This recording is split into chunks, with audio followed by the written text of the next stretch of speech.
नमस्कार, मैं गौरव जोशी श्रीमती मोहिनी देवी Tapadia girls college Jaswantgarh के इस यूट्यूब चैनल पर आपका स्वागत करता हूं। पिछली क्लास में हमने लागतों का वर्गीकरण एवं तत्वों के बारे में पढ़ा।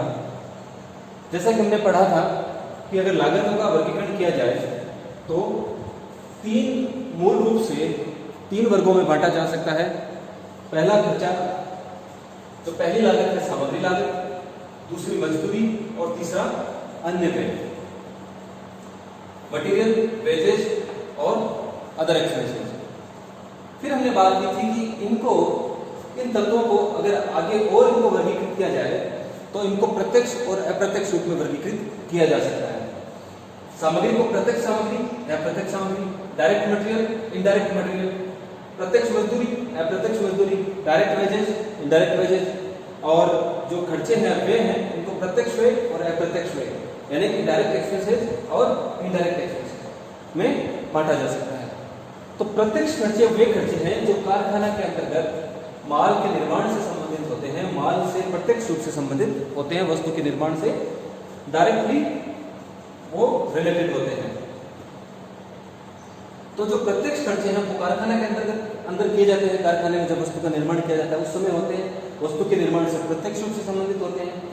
तो जो प्रत्यक्ष खर्चे हैं, प्रत्यक्ष सामग्री, प्रत्यक्ष मजदूरी और प्रत्यक्ष व्यय, इन तीनों को मिलाकर जो वस्तु की मूल लागत आती है, प्राइम कॉस्ट। और जो अप्रत्यक्ष खर्चे हैं, जैसे अप्रत्यक्ष सामग्री का खर्चा, अप्रत्यक्ष मजदूरी का खर्चा और अप्रत्यक्ष व्यय का खर्चा, प्रत्यक्ष खर्चे केवल कारखाना के अंदर ही आएंगे, वस्तु का निर्माण करते समय, उत्पादन करते समय वस्तु से प्रत्यक्ष रूप से संबंधित होंगे, जिनको मूल लागत कहा जाता है। और अप्रत्यक्ष खर्चे जिसमें अप्रत्यक्ष सामग्री है, अप्रत्यक्ष मजदूरी है और अप्रत्यक्ष अन्य वे हैं, ये खर्चे उपरिव्यय कहलाते हैं। और ऐसे खर्चे कारखाना में भी हो सकते हैं, कार्यालय में भी हो सकते हैं और विक्रय एवं वितरण विभाग में भी ऐसे खर्चे हो सकते हैं।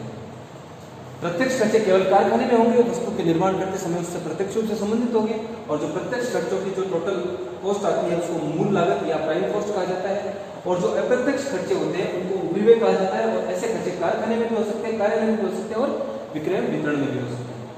अब हम बात करते हैं कि देखिए, कोई अगर एक प्लांट की बात करें, मान लीजिए एक प्लांट है, तो इस प्लांट में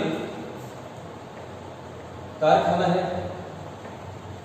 जहां पर वस्तु का उत्पादन हो रहा है, वो वर्क बोलते हैं, वर्क्स, ये कारखाना हो गया। यहाँ पे अलग अलग कार्यालय मान लेते हैं, ये हो गया, जैसे हमने कल बात करी थी, फाइनेंस एंड अकाउंट्स डिपार्टमेंट, ये हो गया परचेज डिपार्टमेंट, ये हो गया HR, और ये होता है सेल्स विभाग। तो यहाँ पर अप्रत्यक्ष खर्चों को जो है, अप्रत्यक्ष खर्चे उपरिव्यय, इनको हमने बांटा है कार्यालय उपरिव्ययों में, कारखाना उपरिव्ययों में।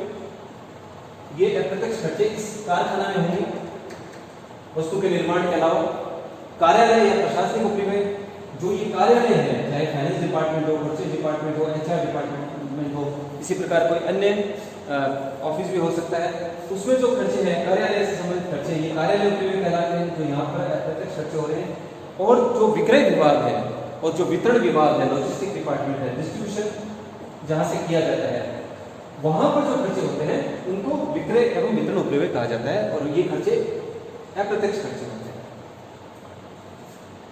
क्योंकि ये वस्तु के निर्माण से प्रत्यक्ष रूप से संबंधित नहीं होते, विक्रय के खर्चे या कार्यालय के खर्चे।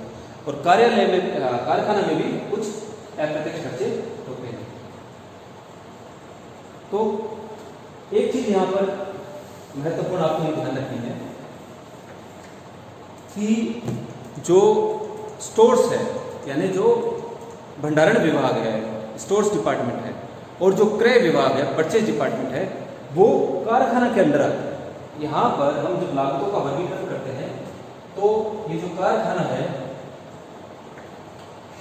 और ये जो स्टोर्स है, एक स्टोर्स डिपार्टमेंट होता है जहाँ पे कच्ची सामग्री का भंडारण किया जाता है, कच्चे माल का भंडारण किया जाता है। और एक ये परचेज डिपार्टमेंट होता है। हम पहले इसकी बात कर चुके हैं, जब हम मटेरियल कंट्रोल पढ़ रहे थे तब हमने इन विभागों की बात की थी कि स्टोर डिपार्टमेंट में जो सामग्री है, कच्चा माल है, उसका भंडारण किया जाता है और जैसे जैसे आवश्यकता पड़ती है ये कारखाना को, ये वर्क्स है जिसको हम कारखाना कह सकते हैं, जैसे जैसे आवश्यकता पड़ती है कच्ची सामग्री इनपुट के रूप में प्रदान करता है स्टोर डिपार्टमेंट कारखाना को। और परचेज डिपार्टमेंट क्या करता है, अगर स्टोर डिपार्टमेंट में सामग्री खत्म हो जाती है या सामग्री की कमी आ जाती है तो स्टोर डिपार्टमेंट परचेज को बोलता है और परचेज बाहर से माल खरीदता है और वापस माल सप्लाई हो जाता है, स्टोर डिपार्टमेंट के पास माल की पूर्ति कर दी जाती है।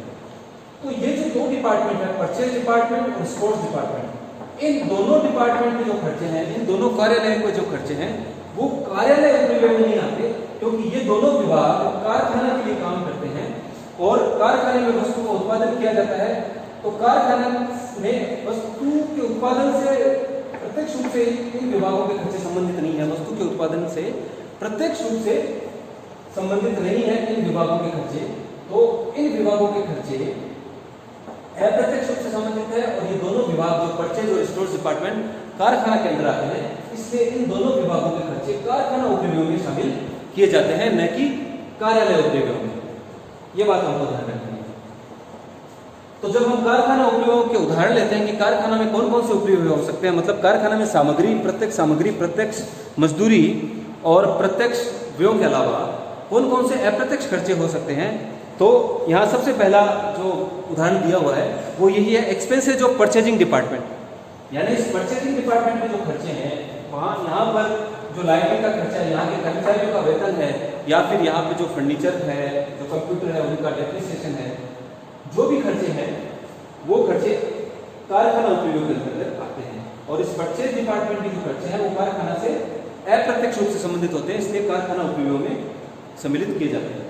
तो expenses of purchase department, store keeping expenses या फिर एक्सपेंसेज ऑफ स्टोर डिपार्टमेंट, ये दोनों खर्चे ही कारखाना उपयोग में आते हैं, न कि कार्यालय उपयोग में। फिर है कॉस्ट ऑफ कंज्यूमेबल स्टोर्स, ये भी कारखाना उपयोग में आते हैं। तो हम पहले कारखाना उपयोग के उदाहरण देखते हैं। कॉस्ट ऑफ कंज्यूमेबल स्टोर्स मतलब कंज्यूमेबल्स होते हैं जो मशीनों में लगने वाला, जैसे तेल है, ग्रीस है, कोई कॉटन है, ये सारे कंज्यूमेबल्स होते हैं। तो कंज्यूमेबल्स है एक प्रकार से अप्रत्यक्ष सामग्री है, तो ये कारखाना उपयोग का अंग है।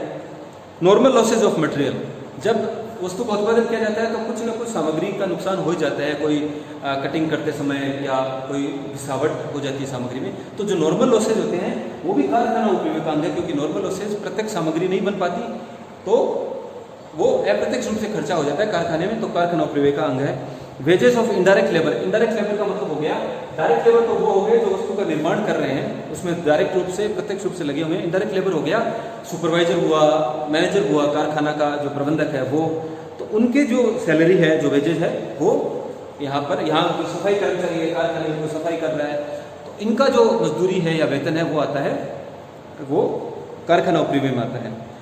Wages of normal idle time, भाई श्रमिक काम कर रहे हैं और बीच में लाइट चली गई, या फिर जो उनके खाने पीने का जो टाइम है, जो नॉर्मल आइडल टाइम है, जो खाली समय है, कार्यहीन समय है, वो भी कारखाना उपयोग में सम्मिलित किया जाता है। लेबर वेलफेयर एक्सपेंसेज, इनके कोई श्रम कल्याण के जो खर्चे हैं वो भी कारखाना, क्योंकि श्रमिकों से संबंधित है लेकिन उत्पादन से प्रत्यक्ष रूप से संबंधित नहीं है, क्योंकि प्रत्यक्ष मजदूरी नहीं है वो, तो लेबर वेलफेयर एक्सपेंसेज जो श्रम कल्याण के खर्चे हैं वो भी कारखाना उपयोग में आते हैं।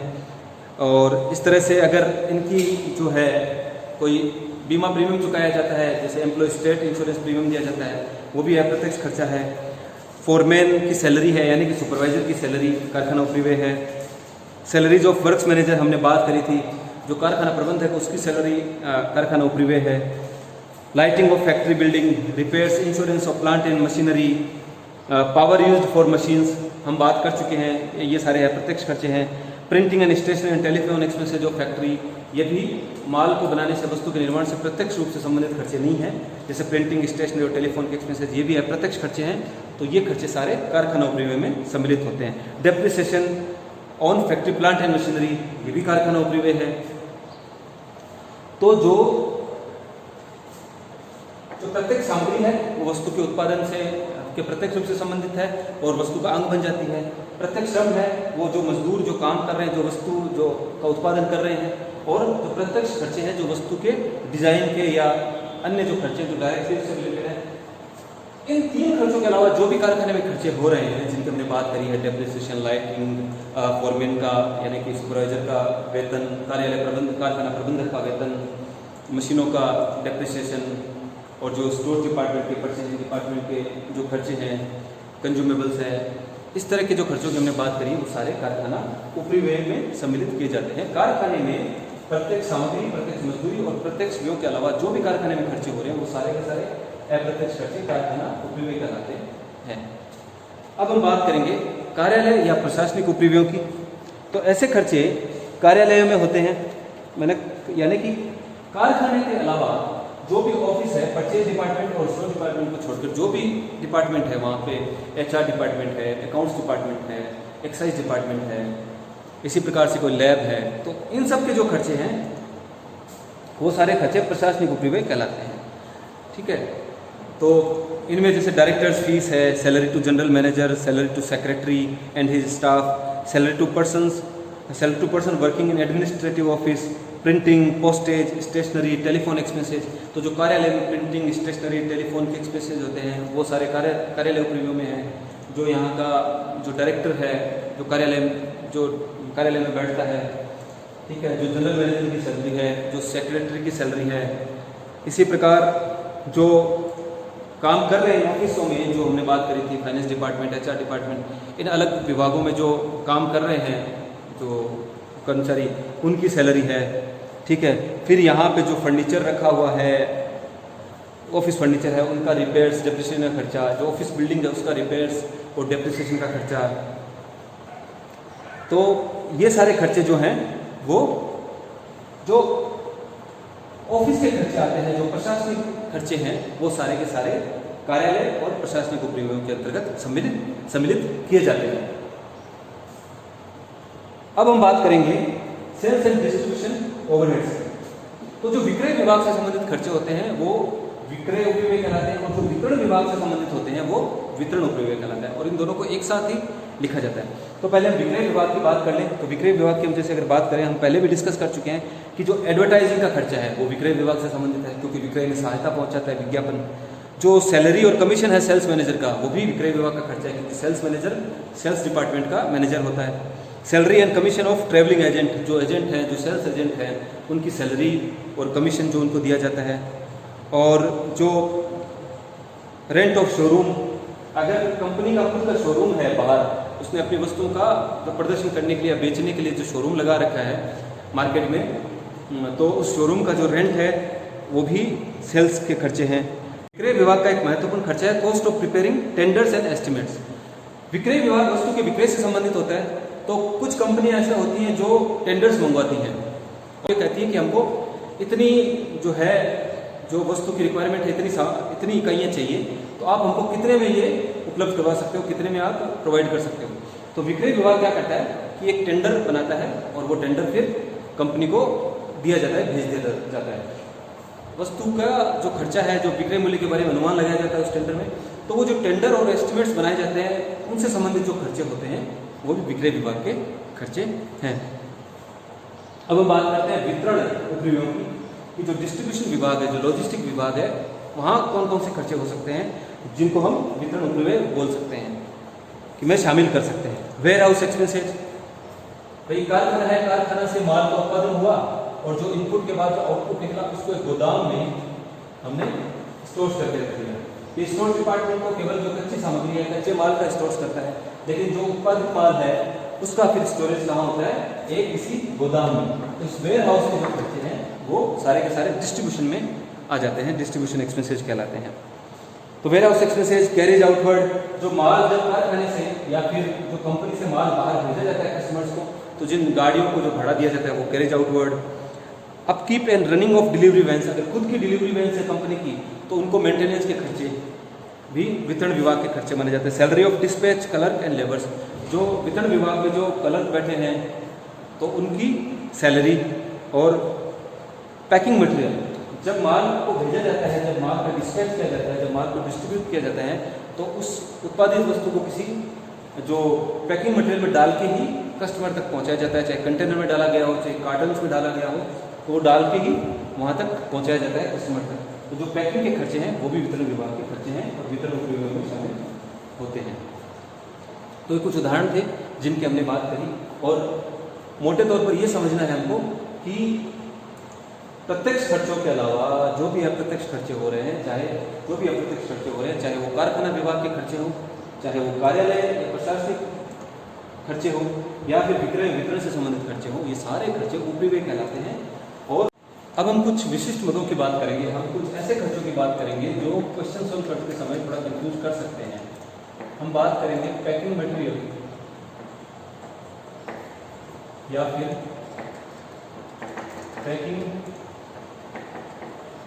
वेट की बात करेंगे, पैकिंग मटेरियल या पैकिंग कॉस्ट।